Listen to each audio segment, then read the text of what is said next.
I read Victor Davis Hanson's book, The Case for Trump, which I would highly recommend to anyone who's interested in Trump as a phenomenon. And he pointed out, and I think quite rightly, and this is something for those who are sensible on the left to give some consideration to, that the Democrats, especially under Clinton, but it started with Obama, abandoned the American working class, regarded them essentially as deplorables, which is exactly the same thing that happened in Canada under Trudeau and Jagmeet Singh, and they turned to Trump. And it's not as if people don't understand that Trump is a bull in a china shop. And I think Robert F. Kennedy is in some ways the same sort of character. But they're actually calling for a bull in the china shop because increasingly people don't trust the centralized, the overarching centralized institutions that have become too gigantic. You made reference earlier to the fact that there's no necessary reason for us to assume that the internet communication system and information exchange system that we've set up would necessarily tilt towards decentralization and universalization. I think that's absolutely true. It's very difficult to stop a political system from becoming tyrannical. That's the Tower of Babel situation, let's say, or degenerating into chaos. You know, we've seen that with online games. You know, some of those massive online games degenerated into absolute chaos because the rules by which they were constituted turned out not to engender a playable game.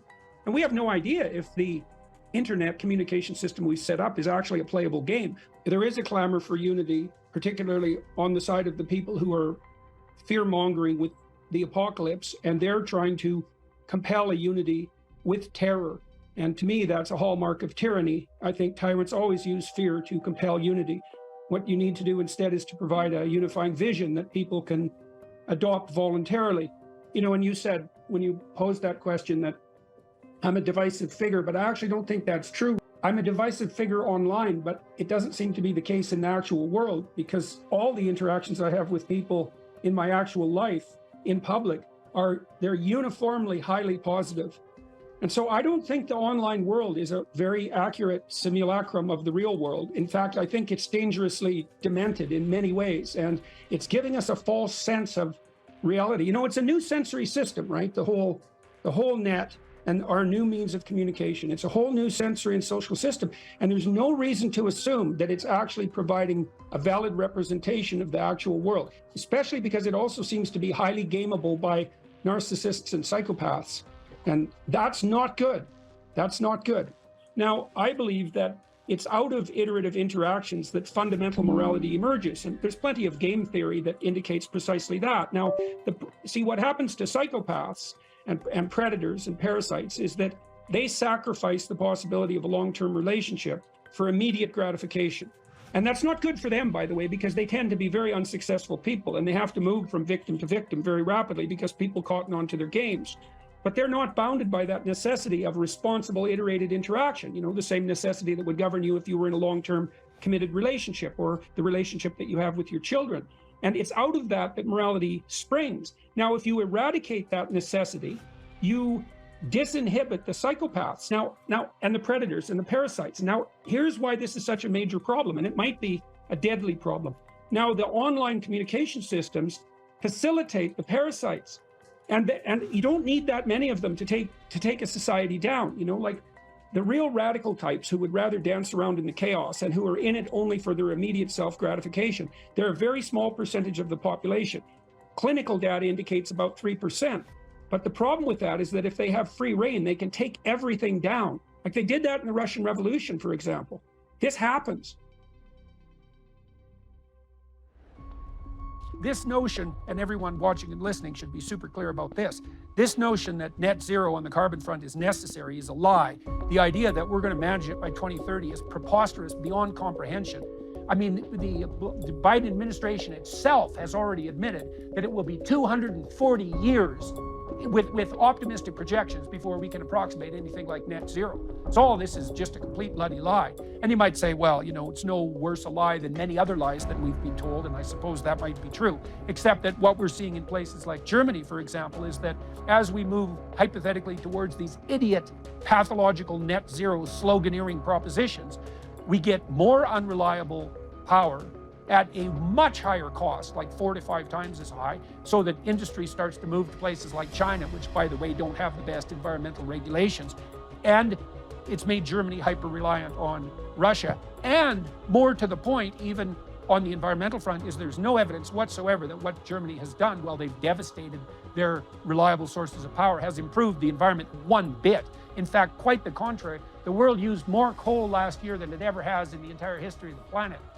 And that's partly because countries like Germany have been forced to rely on coal as a backup for their idiot renewable projects because they're too unreliable and they've shut down their nuclear plants. So anybody who's listening who thinks, well, you know, maybe the environmentalists are going too far, but coal should be off the table. It's like, you simply don't know what the hell you're talking about. It's also the case that for many people around the world, especially in developing nations, coal is a hell of a lot better and a lot less polluting than wood. And the option isn't coal or nothing, or coal or liquid natural gas or nuclear. In many developing countries, the option is coal or wood or dung, which is, you know, one of the world's lower quality sources of energy, let's say. So the reason I'm on this rant is because I want to make sure that everybody who's listening knows perfectly well that even by the standards of the environmentalists themselves, this ESG movement, especially combined with net zero, is not only not going to work, it's not going to work. There's not a chance it'll work. It will absolutely make things worse on the environmental front, as well as propelling a lot of people into poverty, undermining the stability that we take for granted on the industrial front, make power more unreliable, and also tilt the world towards dependence on, well, dictatorial sources of power like and energy like are obtained in Russia at the moment. Well, and I'm really glad you bring up the issue of poverty, because American energy around the world has done more for human flourishing than any other sector, right? You take away a country, including coal. If you take away a country's ability to produce coal, natural gas, oil, you know, a great case study would be to look at the country of Sri Lanka and what developed last summer, right? Where they didn't even have gas to cook on little stoves in their homes because of the federal regulations that had been implemented that were pushed down on the people. They couldn't pay for gas for their cars. It's an island nation, and it was an absolute disaster. So we know that this is, you know, and how that translates here. There was actually a video that came out just, I think, today on Fox News with the National Home Builders Association talking about a proposition that's being voted on in the Bay Area of California, where they're trying to basically say no more gas stoves, no more gas hot water heaters, no more gas, you know, anything. And the Home Builders Association is basically saying, look, that's going to drive prices so high that the homeless problem is going to increase.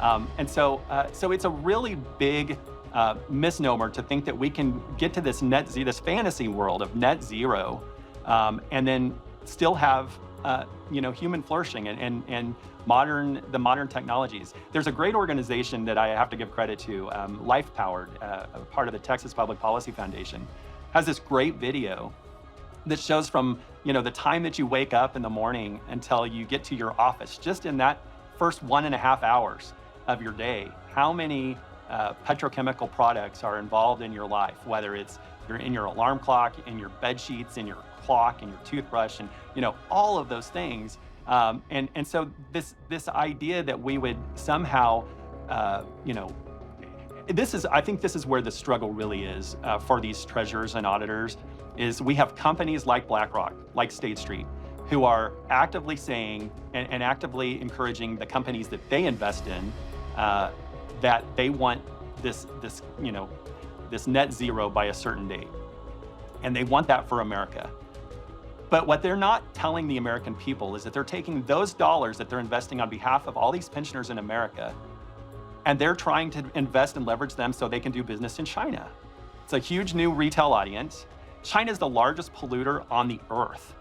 They have 5 times the number of coal-fired power plants than America does. We had about 225 in 2021. They have about 1,118, I believe. Well, I think I've read that China is planning to build more coal plants than there are coal plants in the world.